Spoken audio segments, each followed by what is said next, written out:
Picture it.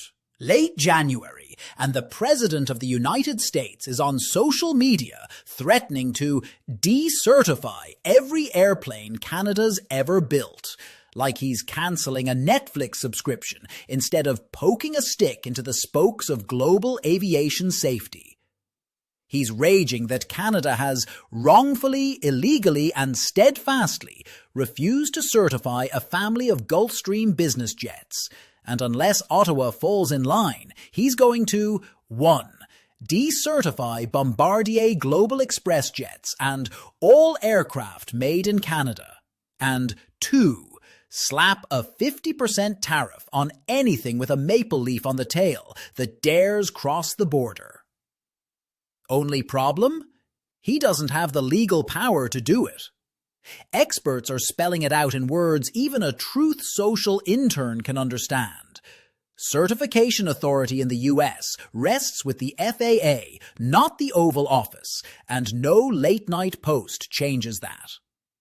And this is where it stops being just another Trumpian trade tantrum and becomes a direct shot at the very rules built to keep aluminum tubes full of people from falling out of the sky.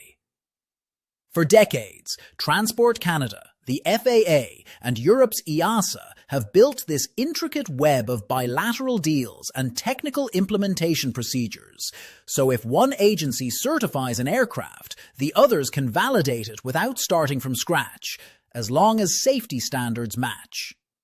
That mutual recognition only works because each side trusts the other to be independent, meticulous, and immune to political meddling.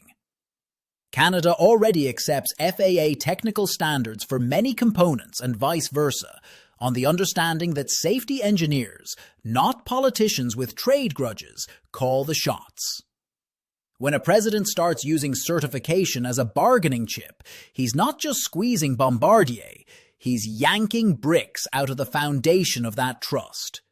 And we've seen what happens when that foundation cracks. The Boeing 737 MAX fiasco wasn't a lightning bolt from a clear blue sky.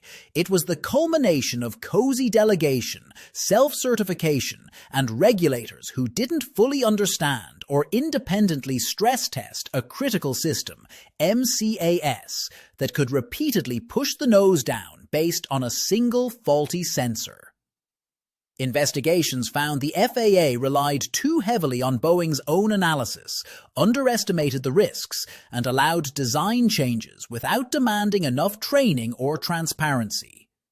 2 planes went down. Hundreds of people died. The entire MAX fleet was grounded worldwide. That is the cautionary tale etched into every safety engineer's brain when they hear a politician suggest the rules are too strict or unfair to a particular manufacturer. Now along comes Trump, insisting Canada's refusal to rush through certification of 4 Gulfstream models is illegal, and openly tying that technical judgment to the threat of economic punishment. That is a textbook attempt to bully an independent regulator into clearing an aircraft on something other than its own safety assessment.